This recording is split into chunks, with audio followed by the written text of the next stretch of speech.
Salah satu penyebab rumah tangga hancur karena tidak ada kasih. Mereka yang pernah menikah atau pacaran tahu seperti apa pasangannya. Dia tidak memberi uang. Mungkin dia tetap memberi uang. Mungkin dia tetap memberi uang belanja. Mungkin dia tetap memanggil mama, papa, Hani, dan Hanoi. Ya, Beb, aku lupa, Beb. Ya. Mungkin dia panggil papa, mama, papi, mami, dan sebagainya. Begitu semua dilakukan. Tetapi dingin, saudara. Tahu dingin? Ini loh, mata itu ya. Mata itu bisa melihat gitu loh. Tidak ada lagi pancaran cinta lewat matanya. Ya, tidak ada lagi pancaran cinta lewat matanya. Ya. Siapa yang pernah ngalami seperti itu? Siapa yang pernah melakukan itu kepada mantannya dulu sewaktu itu? Kan betul kan? Tidak ada lagi pancaran ininya, ya. Saudara, dalam hal jemaat, kehidupan anak Tuhan, apa yang bisa membuat kehilangan relasi ini? Bisa jadi kesibukan bisa membuat kehilangan keintiman. Ya, kesibukan bisa membuat kehilangan keintiman. Kita ini orang sibuk. Kalian sangat sibuk. Sibuknya mulai dari kapan? Senin pagi sampai Sabtu malam. Saking sibuknya, WhatsApp gereja diberikan tidak dijawab. Sibuk. Ya, sampai ketua kelompoknya manggil dicuekin. Saya tetap malu. Sibuk kali. Ya, sibuk sih sibuk, tapi Facebook online, Instagram online. Yang punya Facebook dan IG, untung saya nggak main IG. Kalau saya main IG, saya coba ngecek dia sibuk kan ya, dan sebagainya. Kesibukan bisa membuat kehilangan keintiman. Merasa tidak perlu pasangan bisa membuat kehilangan keintiman. Dulu waktu pacaran kagak bisa naik sepeda ontel berdua. Hujan-hujan stop dulu, hujan berhenti sambung lagi. Sepeda ontel diganti dengan motor.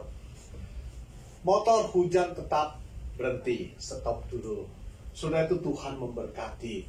Motor diganti pakai mobil. Mulanya mobilnya satu, kemana-mana papa yang antar.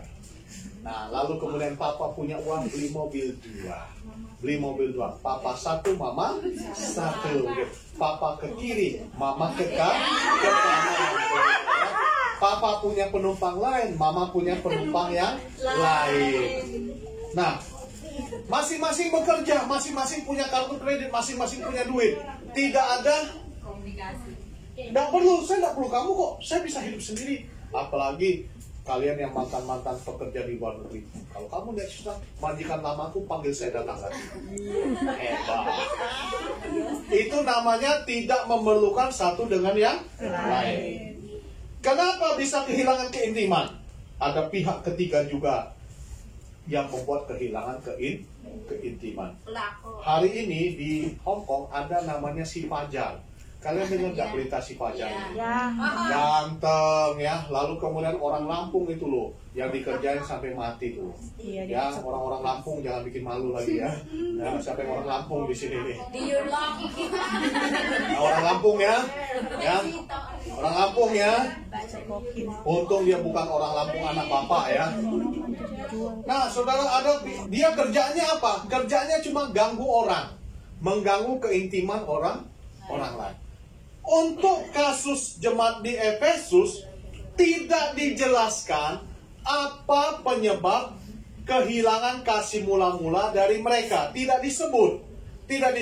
Tetapi faktanya saudara, keintiman itu telah hilang. Dengan kata lain, penyebab bisa banyak. Bukan penyebabnya yang menjadi permasalahan, tetapi kehilangannya yang menjadi teguran, saudara. Ada banyak hal yang membuat kita bisa kehilangan keintiman. Tetapi kalau kita pegang kasih, itu bukan menjadi halangan. Itu bukan menjadi halangan. Pasangan mau jauh dekat itu tidak jadi soal. Kalau kasih itu ada di dalam hati masing-masing. Nah, ini jemaat di Efesus kehilangan kasih mula.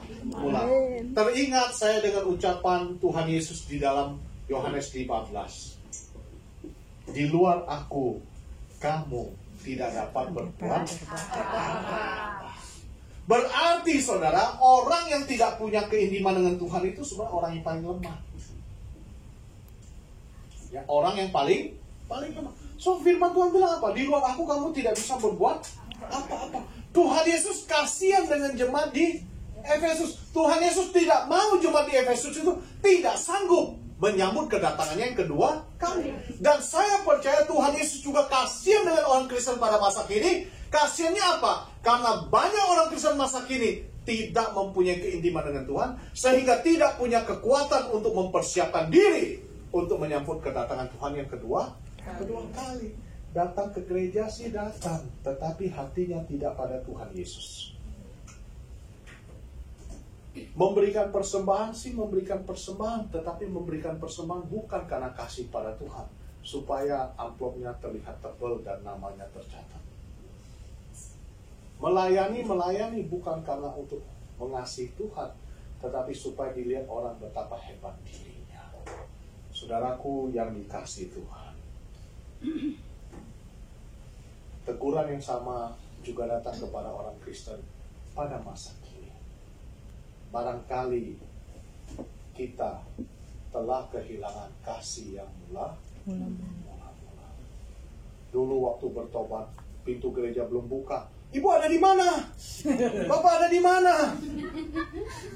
Sekarang pintu gereja sudah dibuka, AC-nya sudah dingin, kebaktiannya sudah mau selesai, baru datang minta doa berkat.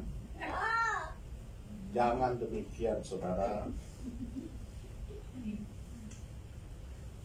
Kasih yang mula-mula. Kehilangan kasih yang mula-mula adalah kehilangan keintiman. Saya ulangi, kehilangan keintiman.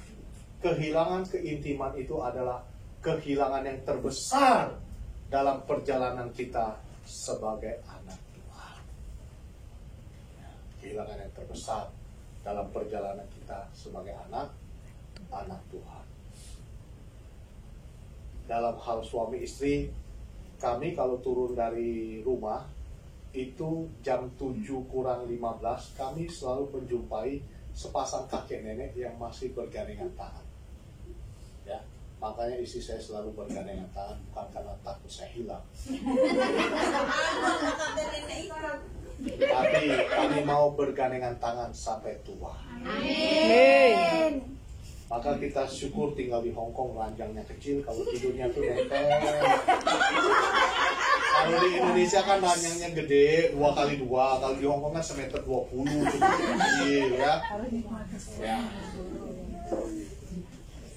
Kebiasaan kami kalau pulang ke rumah, kalau di rumah itu ada 3 orang kurang 1, pertanyaan pertama selalu bertanya begini, Samuel mana? Kardia mana? Kalau enggak mereka yang balik, bapaknya nggak ada, papa kemana? Padahal tadi pagi udah dikasih tahu, papa pulang telat, papa kemana? Itu ada rasa kehilangan tadi gitu.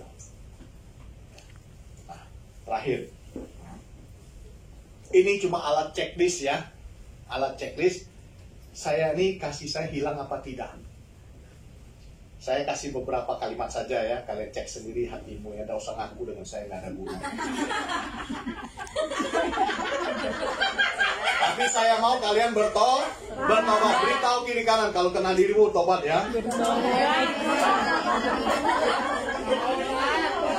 Oke, ya ini saya ambil tulisan orang lain ya. Oke. Luar biasa Roh Kudus yang bekerja ya. Nih ya. You delight in someone else more than you delight in the Lord. Kamu kayaknya tuh kalau dengan orang lain tuh gimana gitu loh daripada dengan Tuhan.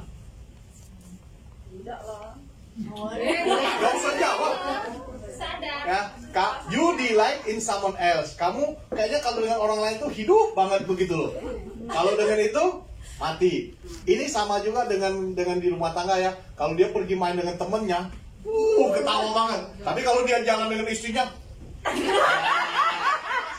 akhirnya kan istrinya ngomong, kalau jalan dengan orang kayaknya sukacita, kalau jalan dengan aku kayak jalan dengan nenek-nenek aja gitu loh. You dilakin someone, begitu kan? Yang mirip dengan itu adalah apa? Posternya orang lain diposting terus. Tuhan Yesus tak pernah ditonjolkan. Ada orang yang senang dengan demikian ya. Kalau enggak dia nonton YouTube, nontonnya si konsul terus.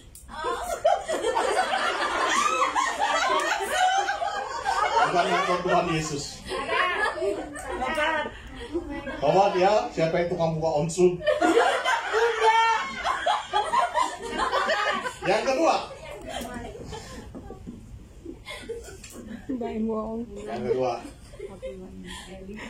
your soul does not long for time of rich fellowship in God's word and prayer. Jiwamu itu tidak tahan lama dalam firman Tuhan dan doa. Ya. Kalau doa, cepat aminnya. Kalau dengerin khotbah, biarin Bapak cepat khotbah. Senang dengan khotbah-khotbah yang pendek gitu. Kalau khotbahnya panjang dikit, dia sengaja goyangin kursi. Kret, gitu. Kalau pacaran baru duduk udah minta pulang, kopi belum selesai diminum loh. Udah ya, aku ada urusan. Udah ya, aku ada urusan. Kalau di rumah, sinsang pulang, makan-makan, istrinya mau ngajak ngomong ya, mau ini itu. Dia pergi mandi, sudah itu apa? Tarik selimut langsung tidur. Nah, itu udah ketahuan itu. Kasihnya sudah kehilangan. Yang ketiga, your thoughts in leisure moment do not honor the Lord. Waktu kamu senang-senang, kamu tuh tidak memuliakan Tuhan. Waktu sendiri atau waktu kamu meninggalkan gereja. Di gereja suci banget, tapi di luar pikirannya aja tuh tidak ada pada Tuhan. Untung aku gak temukan kalian di bawah jembatan. Yang keempat, you make excuse for doing things that displease the Lord, claiming to be only human. Kalau kamu melakukan sesuatu yang salah, kamu cuma bilang, yalah manusiawi. Yalah manusiawi. Berarti kamu sudah menurunkan standar dirimu, standar ukuran. Yang kelima, you do not willingly and cheerfully give to God's word or to the need of other. Kalau ngasih persembahan rasanya sakit banget, ya. Tapi kalau store ke tempat-tempat lain, oh biasa. Ngerti toh? Kalau ngasih persembahan $20 tuh rasanya berat banget. Tapi kalau untuk hal-hal lain, kayaknya gimana? Gitu. Barang bermerek dibawa ke gereja, kalau enggak foto-foto makan restoran A, makan restoran B. Tapi Tuhan dari surga lihat, tadi kolektornya itu kan $15, 20. Ya, untung puji Tuhan nggak ada lagi koin di sini. Kalau ada koin di sini saya akan cek itunya apa, sidik jari siapa.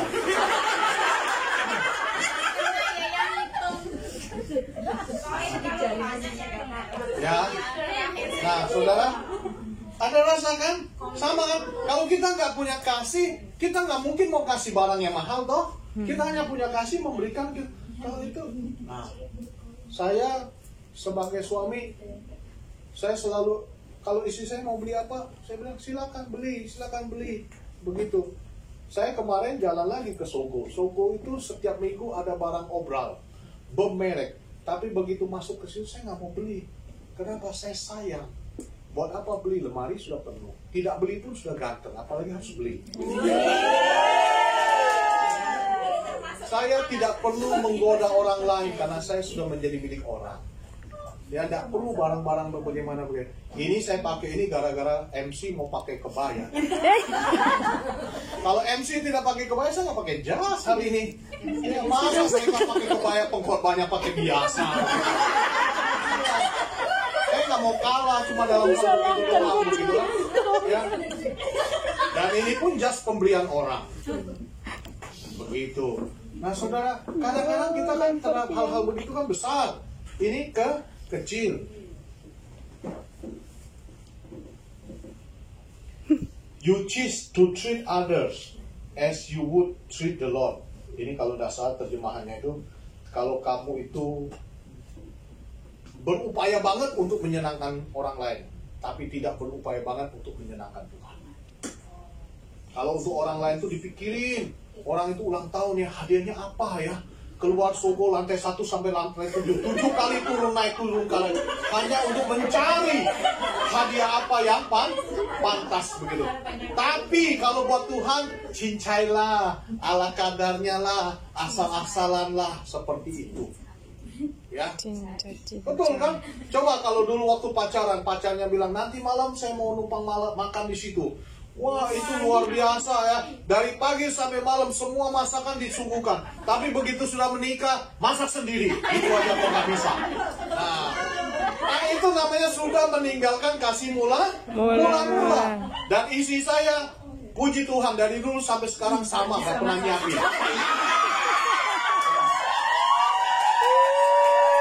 Berarti kasihnya sama dengan saya. Dari dulu sampai sekarang. Bukan hanya waktu pacaran, sekarang pun dia tetap tidak siapkan begitu. Dia nggak kena. Karena dulu dia nggak siapin, sekarang juga dia tetap tidak siapkan begitu. Boleh dicontoh. Tapi coba saya kalau tidak siapkan, dia masih bilang dulu waktu pacaran siapin semua, sekarang tidak siapkan. Saya yang kena begitu kan. Ujung-ujungnya saya salah melulu. Selalu benar. Nah saudara, yang terakhir lah ya, satu lagi ya. Yang terakhir, you strive for affirmation from the world rather than approval from the Lord. Kamu itu selalu mencari apa yang dinilai dunia dari apa yang dinilai oleh Tuhan. Bahasanya, nanti apa kata orang ya, nanti apa kata orang ya, nanti apa kata orang. Tapi nggak kepikir Tuhan senang nggak dengan urusan seperti ini. Ini cuma contoh-contoh. Sejatinya kita tuh tahu loh dalam hati kita sudah tinggalkan Tuhan atau belum. Saya ulangi ya, ini cuma contoh. Tapi sejatinya kita sudah tahu. Kita sudah tahu. Waktu pacaran kita sudah tahu ini laki-laki. Lewat feeling lah, lewat tatapan mata, lewat senyuman, lewat apa yang dilakukan, kita tahu dia ini cintanya dalam luntur atau belum. Kalau kita bisa menilai orang lain, harusnya kita juga bisa menilai cinta kita kepada Tuhan. Hari ini Tuhan berkata, bertobatlah, engkau sudah terlalu jauh jatuh. Saya tidak tahu kondisi cintamu pada Tuhan. Secara kasat mata, semua fine-fine saja. Hari Minggu datang ke gereja. Tetapi Senin sampai Sabtu kan saya nggak tahu kalian ada di mana. Yang tahu cuma Tuhan. Ya. Saya tidak tahu apa motivasimu datang ke gereja. Tetapi saya ingin katakan, jangan lakukan itu jika kau tidak cinta pada Tuhan. Segala sesuatu yang kita lakukan ini oleh karena cinta kita kepada Dia.